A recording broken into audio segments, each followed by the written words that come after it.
Bien, bonjour dans cette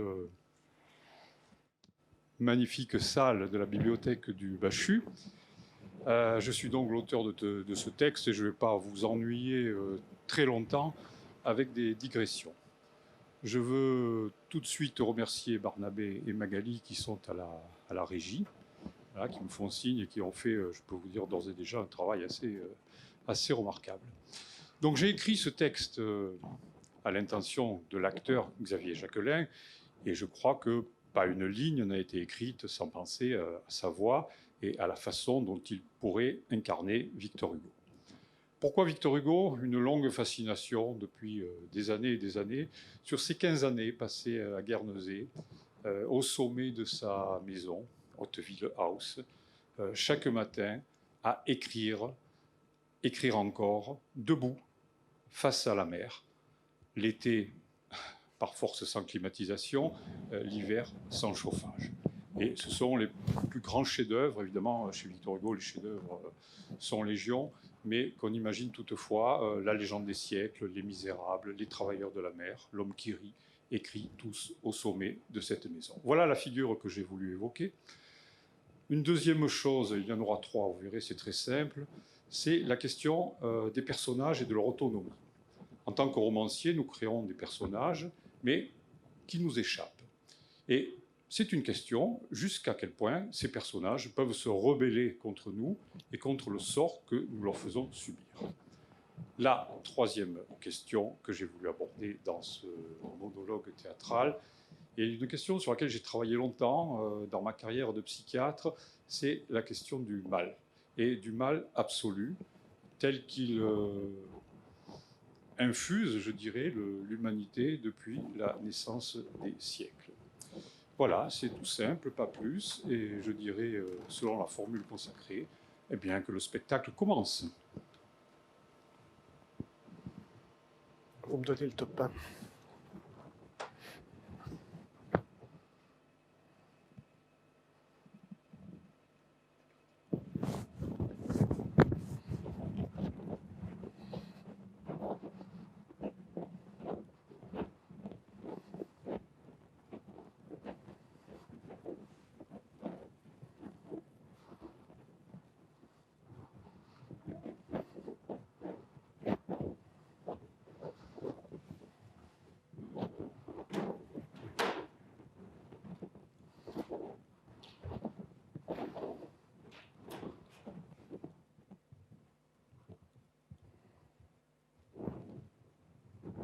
Me voici, Victor Hugo, poète, écrivain, homme politique, dessinateur, décorateur, père de famille, amant, nageur intrépide. Où suis-je?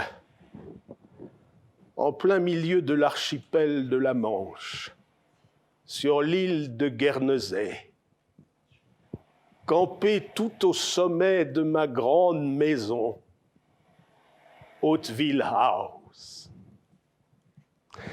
Un corsaire la fit construire au début du siècle. Moi, j'en ai décoré chaque pièce. Et de cette œuvre, je ne suis pas peu fier.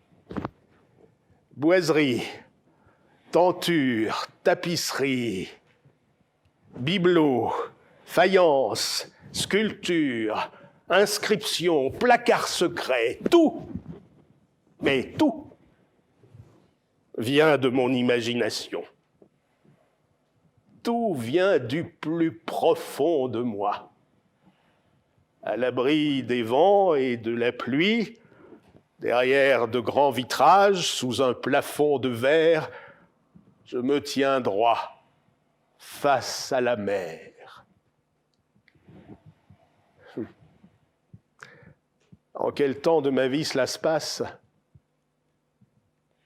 Au temps de l'exil. au temps de l'exil qui est le temps de la solitude divine. Et quand je prononce divine, c'est de la solitude des dieux dont j'ose en effet parler.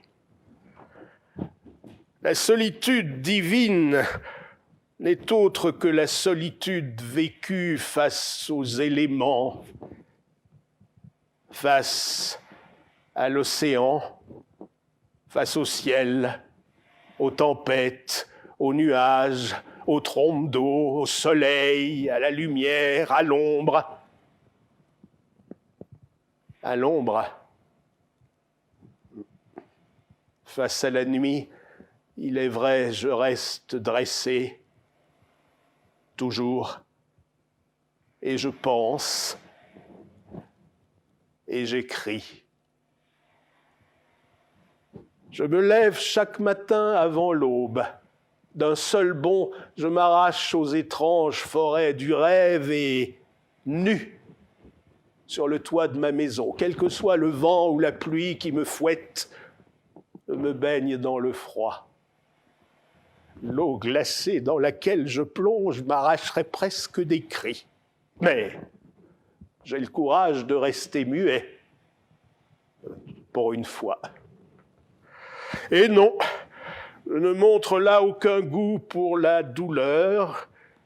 Je veux simplement le réveil total de mon esprit et de mon corps. Je veux m'ouvrir au monde de tous mes pores, de tous mes sens. Je veux franchir tête dressée la porte qui donne sur l'univers. Rien de moins. Et à partir de là, je peux enfin me mettre au travail. Face à l'océan, on est face à l'obscurité. Qu'on le veuille ou non, l'image de l'abîme, née en des lieux inaccessibles à toute pensée humaine, monte jusqu'à soi, l'abîme poignant, atroce, ou beau, comme un marbre de la Grèce antique. C'est selon les heures, et rien, jamais, ne permet de prévoir ce qu'on va y rencontrer. Aucun signe prémonitoire, aucun pressentiment, le chaos à portée de main. Il ne reste plus qu'à écrire. Alors, j'avance en équilibre, au-dessus du vide, armé de ma seule plume. De tous côtés, les gouffres se creusent, ceux d'en haut, ceux d'en bas. Mais je ne peux tout de même pas partir les affronter moi-même.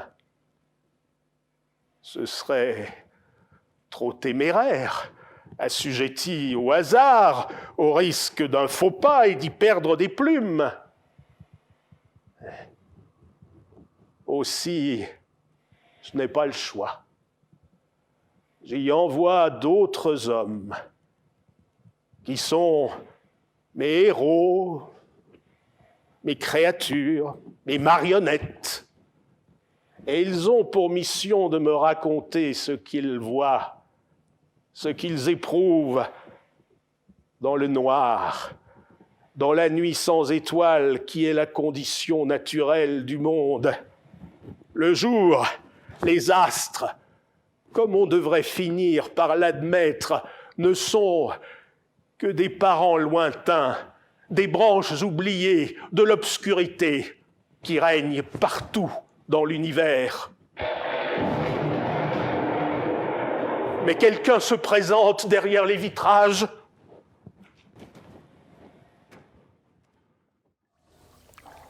Cher Victor Hugo, je suis certain que vous m'avez reconnu. Je suis Jean Valjean. Où est-ce que je me trouve à cette heure? En plein dans la merde. Au milieu des égouts, plongé dans le cloaque, les immondices, perdu au cœur du dédale d'ordures et de déjections de la ville de Paris. Et ce que j'y fiche dans cette infâme margouillis, je fuis l'armée, je fuis la police, je fuis le bagne, je fuis la mort, et je charrie sur mes épaules ce jeune homme tout saignant de ses blessures, Marius, l'amoureux éperdu de ma petite Cosette. Ah ça, pour un Golgotha, impossible d'échapper à cette sainte comparaison, c'en est un. Et savamment ficelé par vous, Père Hugo. Pour moi, qui ne vis soutenu que par une seule idée, Dieu, quelle ironie du sort, ou du moins, quelle ironie de votre part, mon impitoyable Créateur. Vous m'obligez à porter ma croix, ce jeune homme qui me volera ma petite Cosette au sein de la puanteur, de la noirceur, de l'humidité, du froid, des rats et de toutes les monstruosités qui peuplent le grand labyrinthe des intestins de Paris. J'avance au péril de la chute dans des puits sans fond, au péril de la digestion par le grand intestin, au péril d'être à jamais dissous dans la fiente. Ah ça, si c'est bien une espèce de calvaire, ce n'est hélas pas la mort glorieuse, avec les ténèbres qui tombent sur la terre et tout le tremblement de la terre sainte. Pas de Marie-Madeleine, ni de mère éplorée à mes pieds, pas de montée au ciel en vue pour soutenir mon espoir. Mon lot à moi, c'est le chemin de croix souterrain, ignoré de tous. Sans cesse on y descend au lieu de monter. Sans cesse on s'enfonce dans le noir au lieu d'aller dans la lumière. Ma vie, avant d'en arriver là, d'infinies années de bagne, pour avoir volé un pauvre pain qui manquait à ma famille, et puis la fuite, la lutte incessante pour faire le bien, encore et toujours la fuite face à l'acharnement de ce policier Javert à me mettre la main au collet. Et puis, les quelques années de douceur avec ma Cosette, ma fille adoptive, le temps que l'enfant devienne la plus belle et la plus accomplie des jeunes filles. Alors, je me croyais tiré d'affaire. Tout en restant sur le qui-vive, j'espérais que j'allais pouvoir vieillir dans la quiétude. Mais non, pensez, vous, le bien intentionné Victor Hugo, avez décidé du contraire. Vous avez fait surgir ce Marius. Oh, un parfait garçon au demeurant. Et vous nous avez amenés, lui et moi, sur une barricade en pleine révolte du peuple de Paris. L'horrible barricade, la tuerie, sous nos yeux qui ne pouvaient scier, le petit Gavroche en chantant est mort sous les balles. Sainte horreur. Quant à mon joli Marius, devenu fou, croyant que Cosette était partie à tout jamais, il était décidé à suivre le même sort. Je jure quant à moi que durant cette bataille de rue, n'ai tué personne. Je n'ai fait que défendre cette belle jeunesse que je n'ai pas eu la chance d'avoir. Et quand nous avons failli tous y passer, quand la barricade a été submergée par l'armée, quand les baïonnettes allaient nous éventrer, vous m'avez fait prendre Marius, moribond, sur le dos, et vous m'avez fait descendre sous terre. Vous m'avez certes nanti d'une force peu commune, un Hercule, je dois le reconnaître sans fausse modestie. Mais vous, Victor, à l'abri des tempêtes sous votre verrière, vous qui n'avez que quelques mètres à franchir pour rejoindre vos écritoires, vous avez fini par m'épuiser à force de marche dans les souterrains avec Marius sur le dos. Et maintenant, l'eau monte inexorablement. Elle me recouvre la bouche et mes pieds s'enfoncent dans la bouillasse. Seul, ce serait déjà un défi d'avancer. Mais je dois maintenant porter Marius au-dessus de ma tête, à bout de bras, pour qu'il ne se noie pas. Il suffirait que je le laisse tomber, du reste, je ne sais même pas s'il est vivant ou mort, et je serai sauvé. Peut-on imaginer pire épreuve? Et pourquoi moi, Jean Valjean, dois-je l'affronter? En quel honneur? Qui m'a désigné? Rien en moi, pourtant, ne saurait me décider à abandonner ce pauvre garçon qui créera mon malheur. Vous m'avez conçu sans ce genre de faiblesse.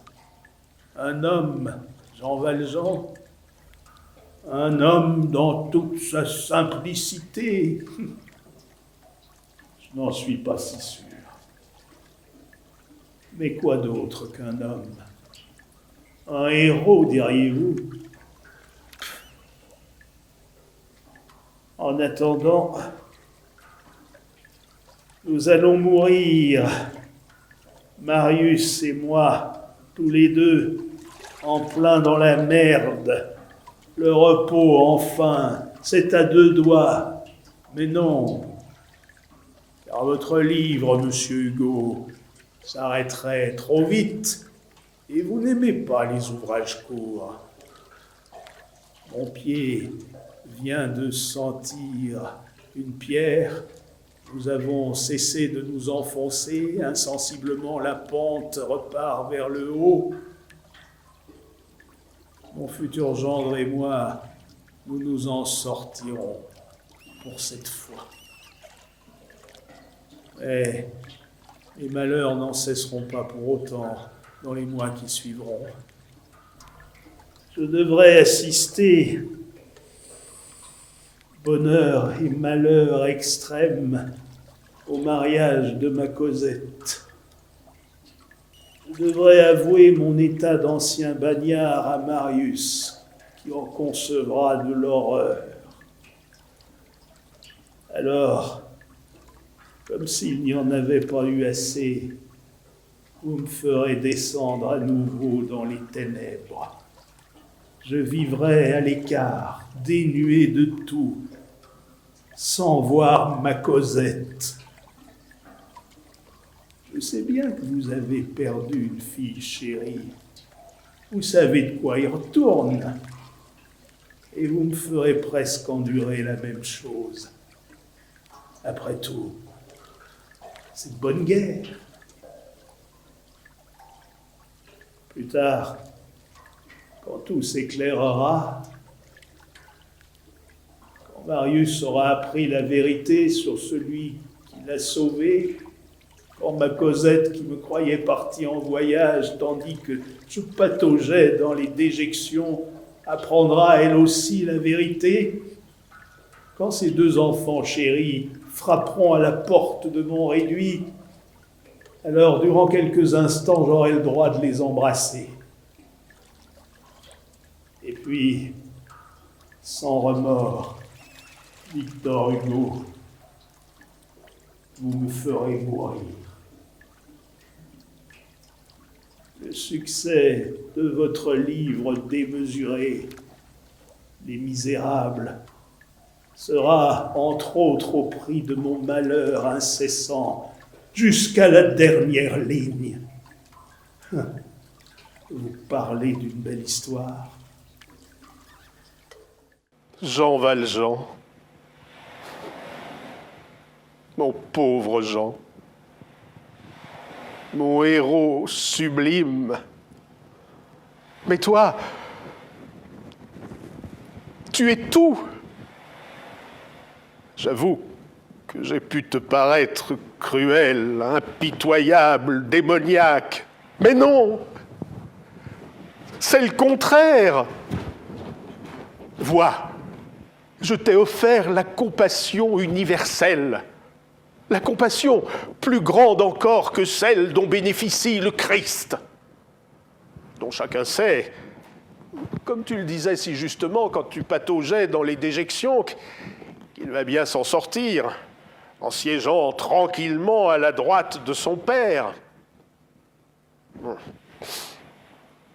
Je reconnais que j'aurais pu t'épargner la puanteur. Mais vois-tu, mon cher Jean, mon fabuleux, j'avais rassemblé toute une documentation sur les égouts de Paris. Je disposais de tout un tas de vocabulaire, de détails techniques. J'avais même travaillé à des considérations philosophiques sur le progrès, l'assainissement. Alors, ça m'ennuyait beaucoup de ne pas les utiliser. Tu voudras bien m'excuser, mais une autre ombre déjà se profile.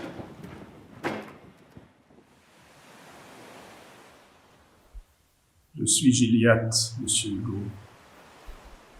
votre héros des travailleurs de la mer. Où est-ce que je me trouve à cette heure? Dans la mer, en train de me noyer. Dois-je vous rappeler ce que vous avez auparavant concocté pour moi? Fabuleux jeune homme, du moins tel que vous m'avez inventé, étrange et solitaire, ne faisant qu'un depuis toujours avec l'océan, j'ai accompli cet exploit. Pour l'amour de mademoiselle Déruchette, j'ai sauvé l'énorme machine à vapeur de la Durande, un bateau qui s'était échoué sur le sinistre récif de Douvres et qui constituait toute la richesse, le seul gagne-pain de l'oncle et père adoptif de ma Déruchette. Et ce haut fait, ce déploiement illimité d'ingéniosité et de souffrance s'est trouvé réalisé au prix de la faim qui sans cesse tenaille le corps, soumis au froid qui le paralyse, au risque de la noyade, que de toute façon vous m'avez réservé pour la fin selon, soi-disant, ma propre volonté, au risque du monstre écœurant, de la pieuvre répugnante que j'ai dû combattre avec l'énergie d'un jeune fauve pris entre les anneaux d'un serpent 3 fois plus gros que lui. Et pour finir, vous m'avez obligé, nu et décharné, à affronter la tempête la plus dévastatrice qu'on ait jamais endurée dans l'archipel. C'est qu'il fallait à tout prix sauver la machine d'acier, qui aurait fort bien pu, au moment ultime, alors que je la croyais sauvée après des jours et des jours d'épreuves, sombrer dans les profondeurs insondables du récif. Tout semblait pourtant bien s'arranger. De haute lutte, En ramenant au port la machine de la Durande, j'avais conquis ma Déruchette. Le seul bien qui comptait pour moi, sur terre comme sur mer. Hélas, non. Avec vous, mon père Hugo, c'est toujours non pour les petits, c'est toujours non pour les pauvres, toujours non pour les misérables, pour bien prouver au monde combien ils sont malheureux. Et vous avez décidé que toutes mes actions surhumaines ne servent qu'à ceci. Voir celle dont je rêvais qu'elle devienne mon épouse devant Dieu, c'est prendre d'un jeune pasteur diaphane. Abrité par la nuit, j'ai dû assister à cette scène idiote entre toutes. Voir ma Déruchette tomber dans les bras d'un autre jeune homme, beau et riche, lui. Vous voudrez bien m'excuser pour la suite, monsieur Hugo, mais vous avez bien voulu me prêter, malgré mes aspects frustres, un certain vocabulaire. Alors autant que j'en use un peu. Vous m'avez donc amené à surprendre malgré moi cette trahison, ce cocuage, le soir même de mon retour au port qui aurait dû, si vous n'aviez pas mis votre mauvais grain de sel, être celui de mon triomphe. La déréliction au lieu du sacre. Voilà ce que vous m'avez offert, monsieur l'auteur, comme récompense à mes mortifications. Tout un empire de vaillance, pour pire que rien. Le ridicule. Et vous ne vous êtes pas arrêté en si bon chemin. Gilliatt,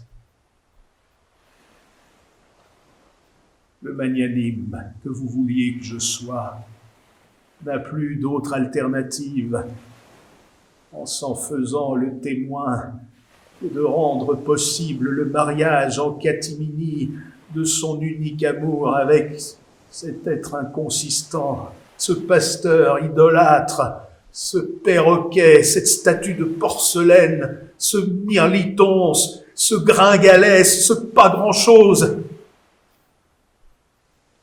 qui devait quand même être un peu quelque chose, puisque Déruchette s'en est amouraché.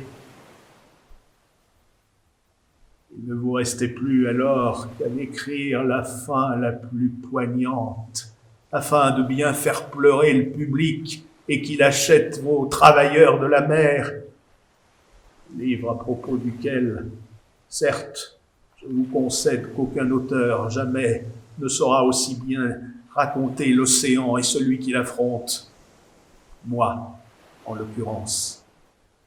Mais revenons à la fin.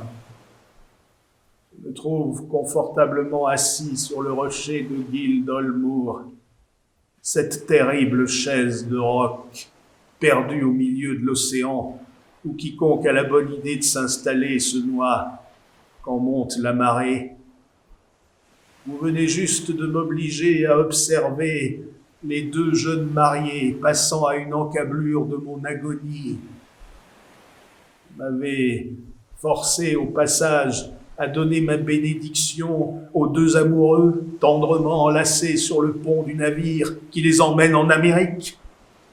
Lui, le mari, héritera là-bas d'une jolie fortune qui les mettra à l'abri de toute nécessité pour le restant de leurs jours. Et l'eau lentement me submerge. À propos de mon œil qui fixe la tache du bateau qui s'enfonce dans la brume, vous écrivez, mon cher père, il ne ressemble à aucun œil vu sur cette terre. Vous dites que dans ma prunelle, tragique et calme à la fois, résident des choses inexprimables. Vous prétendez, entre autres fariboles, que j'accepte dans mes derniers moments que s'accomplisse pour un autre le rêve que je n'ai pas moi-même réalisé. Possible, sacré nom d'un chien, de proférer de telles inepties. Et en même temps que l'ombre monte dans mon œil. Bravo, bel effet de style. Le bateau qui emporte ma bien-aimée finit par disparaître, et à cet instant précis, ma tête disparaît sous l'eau. Il n'y a plus que la mer, écrivez-vous. Et vous avez gagné vos milliers de lecteurs. Il ne me reste plus désormais qu'à monter au paradis. J'ose espérer que je le mérite. Je suis presque certain qu'on y dispose de vos œuvres complètes en 42 volumes, à moins que leur lecture ne soit réservée comme supplice qu'aux seuls damnés de l'enfer. Mais comprends, Gilliatt, mon fils chéri, quelle leçon tu donnes à l'humanité à travers ton histoire et sa fin tragique. Mais comment voulais-tu que ton histoire s'achève ? Tu n'allais tout de même pas t'ennuyer jusqu'à la fin de tes jours en compagnie de cette écervelée de Déruchette. Elle aurait tremblé comme une bécasse chaque fois que tu aurais pris la mer. Et toi, tu n'aurais sûrement pas accepté de rester à terre quand soufflait l'ouragan, qui est ton élément favori. La leçon que je donne à travers ton histoire, mon garçon, est que la fatalité de la nature englobe obligatoirement celle de l'homme. Il n'y a rien d'autre à dire ou à penser. Il valait mieux vivre en héros que de subsister de minables épargnes, non ? Et après tout, n'est-ce pas ce que je fais, moi, Victor Hugo ? Je choisis l'exil plutôt qu'un sordide compromis. Deux ombres m'apparaissent en même temps. Deux monstres. Tu devrais plutôt dire, Victor. Deux culs de poule. Deux atrocités ambulantes que tu as conçues toi-même, sans état d'âme. Moi, qui viens en premier, moi qui roule plutôt que je ne marche, tu as bien dû me reconnaître. Je suis Quasimodo, la grimace fait homme. Tais-toi, je t'en prie. Laisse-moi me décrire moi-même, ça vaut son bénitier. Une tête comme une citrouille, surmontée d'une broussaille rouge, le buisson ardent, tout droit sorti du fond des âges, après avoir effarouché Moïse. Dans le dos, une bosse de chameau aussi énorme qu'elle ressort par devant, deux jambes tordues comme des croissants de lune, dont l'un serait plus court que l'autre, et qui s'affronteraient, tournicoteraient dans tous les sens jusqu'à la fin des temps. Des pieds qui semblent être des rochers, des mains comme de grosses méduses, et borgnes, l'œil crevé s'il fallait en rajouter, et sourd, à force de faire sonner à corps perdu les cloches de cette cathédrale de Notre-Dame qui est tout mon univers. Quant à la jolie fan de ma vie, subtile et délicate que tu m'as réservée, j'ose à peine la raconter.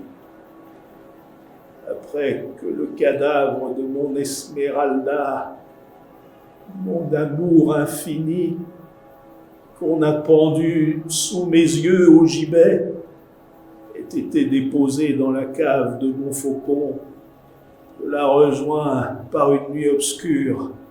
Je me couche sur elle et je ne bouge plus jusqu'à ce que je meure.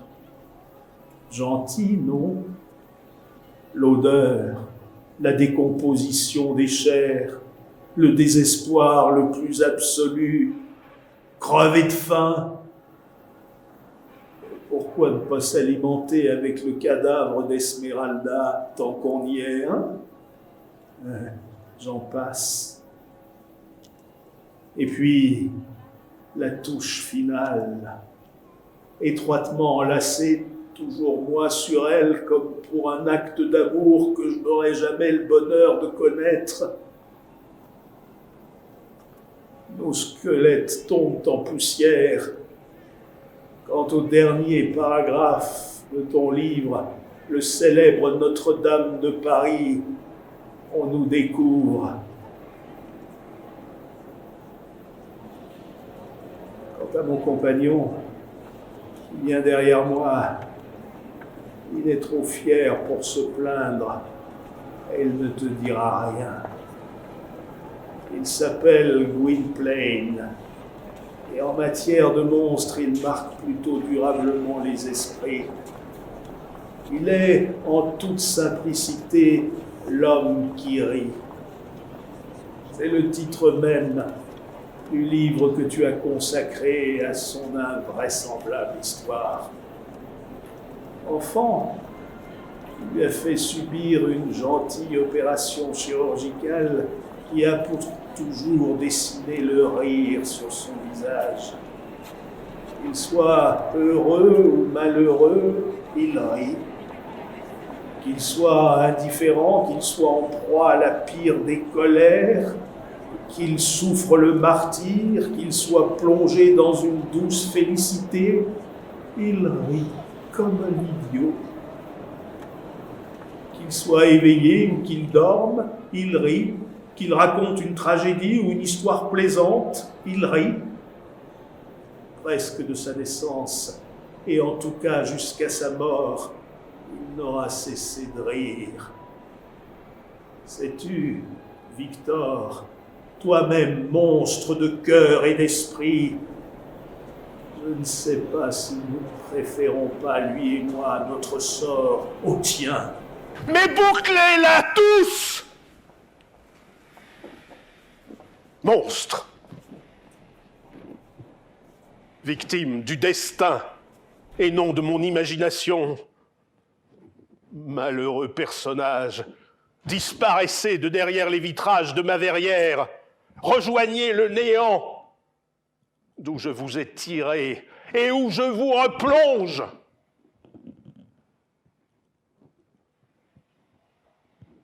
Car croyez-vous que mon sort soit si enviable ? Ne pouvez-vous, une seule seconde, imaginer que vos tourments, certes un tant soit peu atténués, je les ai vécus tout en les écrivant ?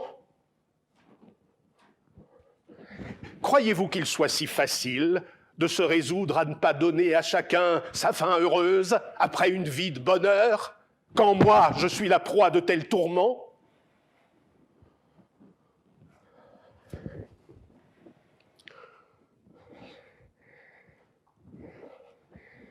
Tenez, je fais souvent un rêve terrible qui revient et revient, me laissant au petit jour abattu, incapable de rien. Faites-le donc avec moi, ce rêve, et vous allez voir, tous, ce que j'endure.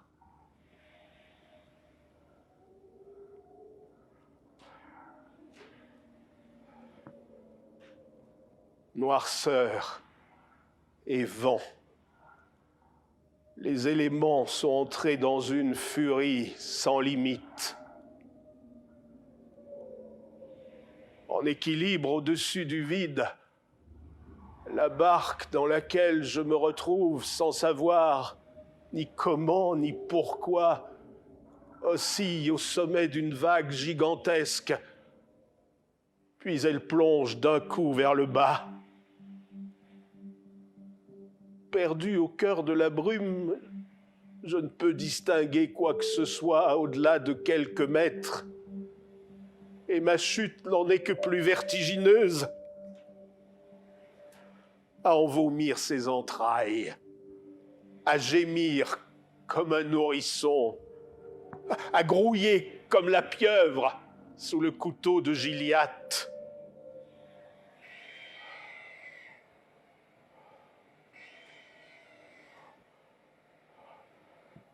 La proue s'enfonce dans une noirceur impénétrable. Et mon œil ne parvient plus à quitter le repère auquel il s'attache avec obstination.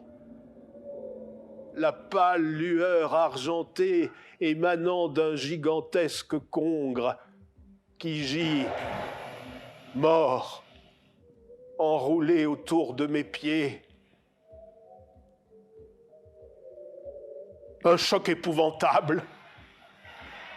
Au fond du gouffre survient l'arrêt brutal de ma chute effrénée.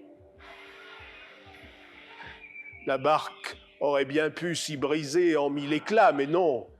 C'est un navire qui appartient au monde des rêves. Il est doté d'une solidité à toutes les épreuves. Je m'agrippe au banc sur lequel je suis assis et même je l'étreins comme une amante.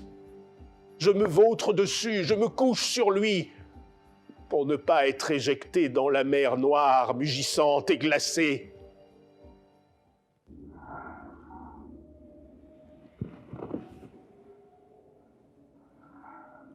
Puis, peu à peu, tout mouvement finit par cesser.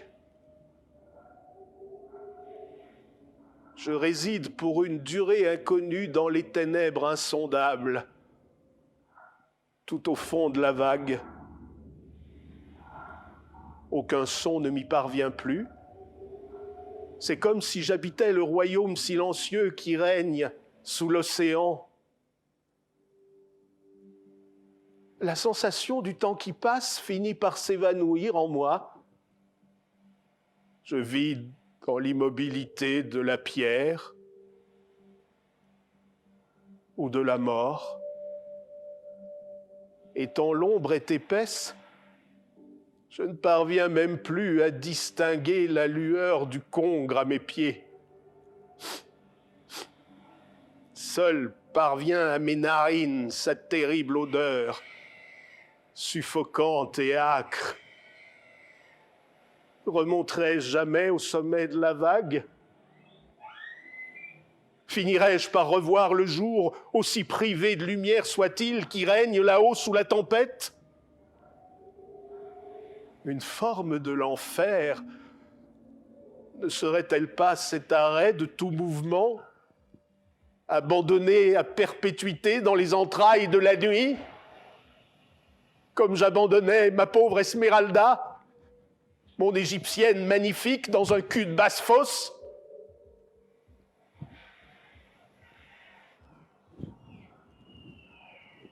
Enfin, un léger choc se fait sentir sous mes pieds. J'entame la remontée. En quelques secondes, la barque a déjà repris de la vitesse. Sa proue défie maintenant les cieux, où paraissent rassemblés en une masse compacte, comme un effroyable bloc de granit suspendu au-dessus de ma tête, tous les nuages noirs de la création. Et à nouveau, je dois étreindre le banc pour ne pas tomber à la renverse et être éjecté par-dessus bord. Quelques lueurs commencent à animer la pénombre.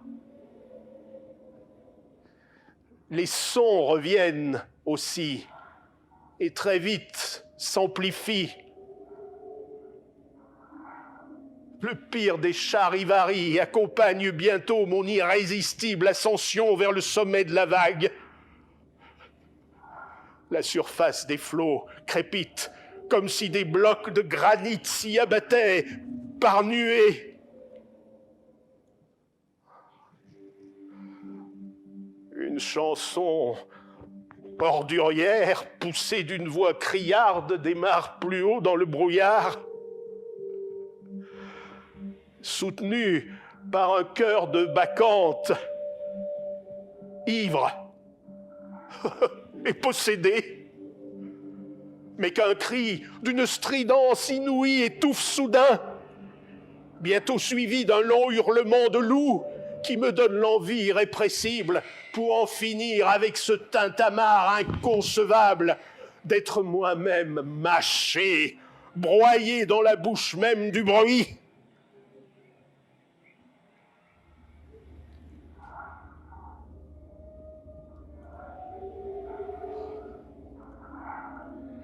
Ma trajectoire vers le haut aboutit à l'instant même où un éclair frappe la mer. Tout autour de moi devient d'un blanc éclatant. Les nuages, l'eau qui reflète le météore m'aveugle. Et à peine une seconde plus tard, le tonnerre m'assourdit. Tombez, pas loin, commente Gilliatt qui apparaît soudain face à moi, puis disparaît. Un deuxième éclair frappe aussitôt, et à nouveau autour de moi s'étend comme une immensité de sable blanc, immaculé, éblouissant, puis explose encore le tonnerre dans la seconde qui suit. « Tombez pas loin !» s'exclame Jean Valjean, qui a pris la place de Gilliatt pour disparaître à son tour sur le champ. En équilibre instable au sommet de la vague, la barque se trouve alors soumise au vent qui tourbillonne dans toutes les directions. Me voilà ballotté, flagellé, battu. Tenir bon, c'est la seule pensée qui puisse encore exister pour moi et qui s'inscrit en lettres de feu dans ma tête. Tenir bon. Il viendra bien, à force, une accalmie. Mais ce n'est pas pour l'heure. La barque continue à tourner sur elle-même, roule et tangue en même temps. Une main capricieuse se joue du pauvre esquif. Et de l'eau commence à remplir le fond de la coque. Écopée! M'ordonne Quasimodo qui surgit à son tour. Il ne manquait plus que lui. Je commence à écoper sous la surveillance de l'œil unique du terrible bossu, et tout de suite, je travaille comme possédé par une passion et même une sorte d'euphorie. Si au moins mon énergie légendaire, évanouie depuis le début du cauchemar, pouvait être utile à me sauver, si, aussi faibles soient mes forces face à celles de l'ouragan, elle pouvait freiner un tant soit peu ma trajectoire vers la catastrophe.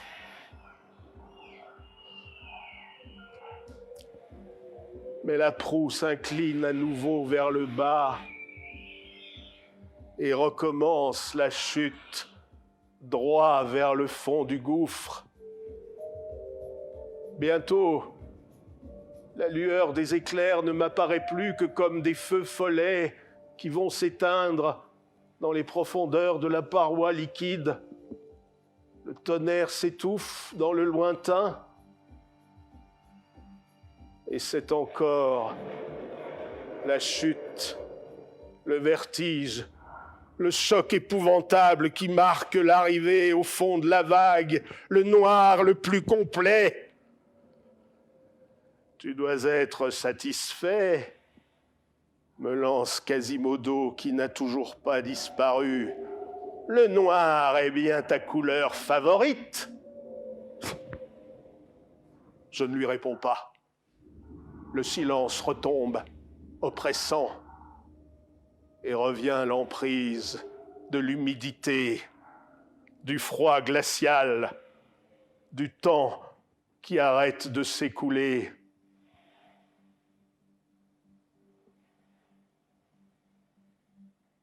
Et c'est à ce moment précis qu'advient le pire.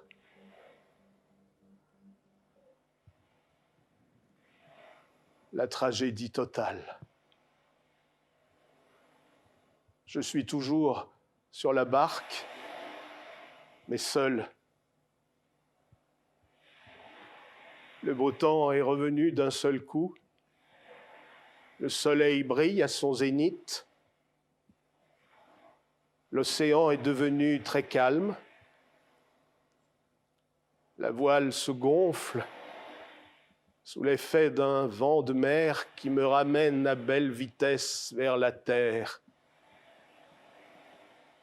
Et cette terre, c'est l'Amérique. Je le sais, un point c'est tout. Non. Non, je le sais parce que je me retrouve à l'intérieur de la pire des crapules qui ait été conçue par ma plume. Je me retrouve dans la tête et dans la peau de cette saloperie de Thénardier.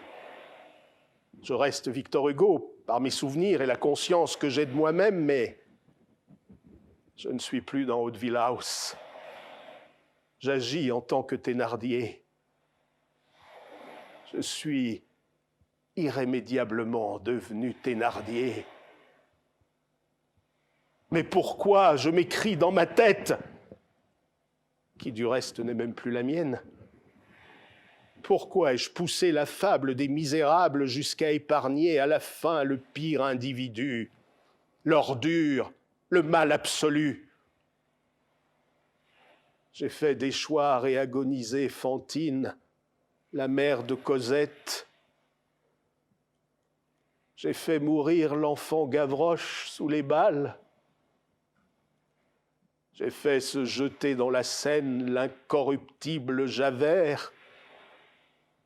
J'ai fait s'éteindre, après quelques minutes seulement de retrouvailles avec ses enfants, mon immense Jean Valjean.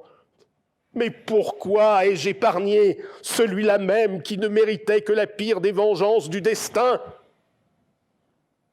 Pourquoi m'est-il venu à l'idée de l'envoyer en Amérique? Ou, j'ose le préciser à ma grande honte, il se livrera au trafic d'esclaves.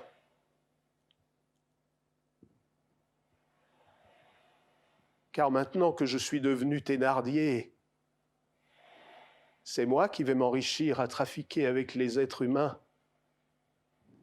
C'est moi, Victor Hugo, l'homme de toutes les libertés, qui vais commettre les pires atteintes à ces libertés.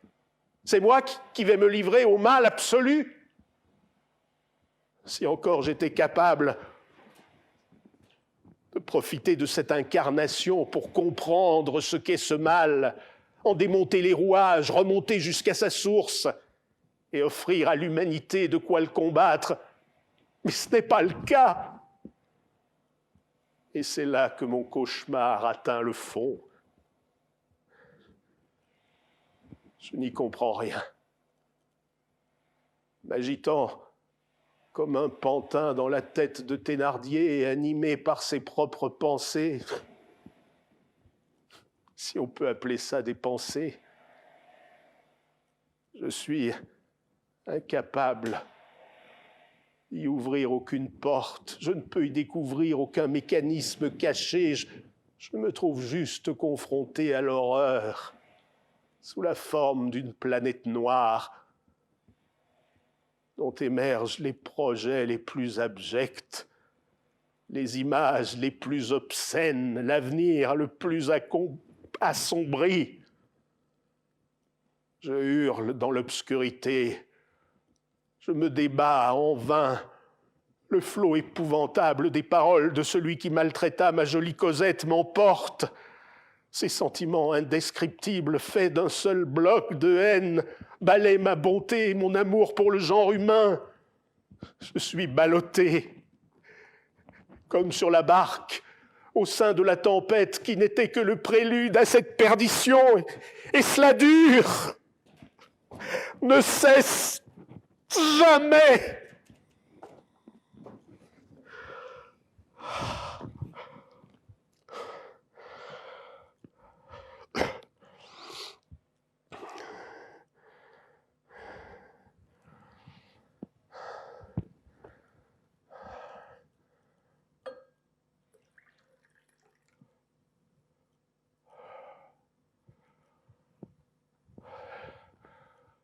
L'aube me réveille en sueur froide et brûlante.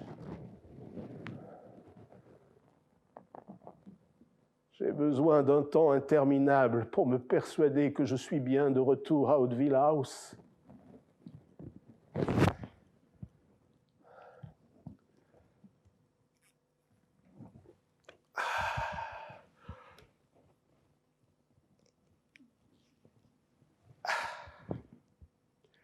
Que tout à l'heure, je serai de retour, nu, sur le toit de ma maison, hurlant de froid et de joie dans ma cuve d'eau glacée, que bientôt je serai à mes écritoires, marchant de long en large sous ma verrière, observant les personnages qui sortent de l'abîme, écrivant toujours, jusqu'à la fin du jour. Mais, avant de poser mes pieds sur le plancher de la chambre, sans doute encore désorienté par mon enfermement sous le crâne de Thénardier, je suis assailli par une ultime vision. Des images atroces. Un jour, en moins d'un siècle peut-être, des cohortes de Thénardier, des armées entières déferleront sur l'Europe. Des millions d'êtres humains seront emprisonnés, convoyés, marqués, parqués comme du bétail, dénudés, affamés, humiliés, torturés, exterminés, leurs corps brûlés, leur âme fracassée à coups de hache. Le mal réel régnera sur la terre durant de longues années. Une sorte de peste brune dévastera notre vieux continent. Nos têtes seront écrasées sous la botte d'un pouvoir totalitaire qui voudrait réduire à zéro notre savoir, notre imagination, notre poésie. Et puis, après des années d'épreuves, par la force des armes, le jour reviendra. Le jour reviendra car l'homme aime autant sa liberté qu'il aime en priver les autres hommes. Et il n'y aura guère de quoi pavoiser, car la nuit obscure, la nuit sans étoiles, en d'autres endroits de la terre, jamais ne cessera de régner, de s'étendre. D'autres êtres seront anéantis à leur tour. D'autres têtes écrasées sous la botte.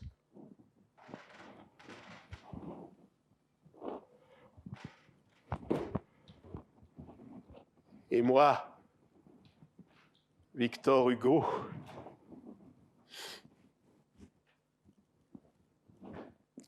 parce que je n'y ai rien compris quand j'étais en mesure de le faire,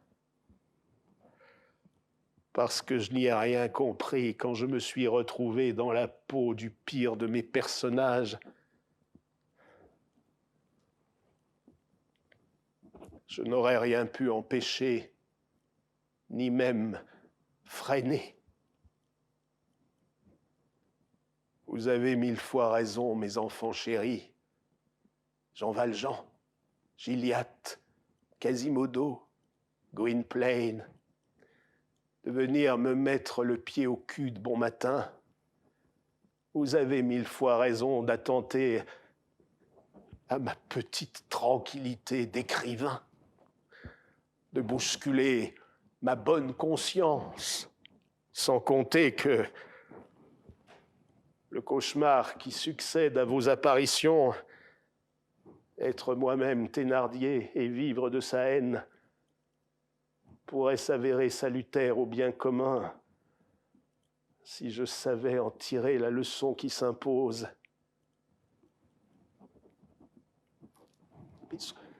Suis-je un âne batté? Un écervelé? Un dindon qui ne sait que se pavaner devant les foules? Suis-je après de telles visions, incapable d'offrir à l'homme de quoi combattre le mal, inséparable de lui-même? Et je ne baisserai pas les bras. Je continuerai à travailler. Je continuerai à aimer, à écrire, à plonger mes yeux au fond du gouffre.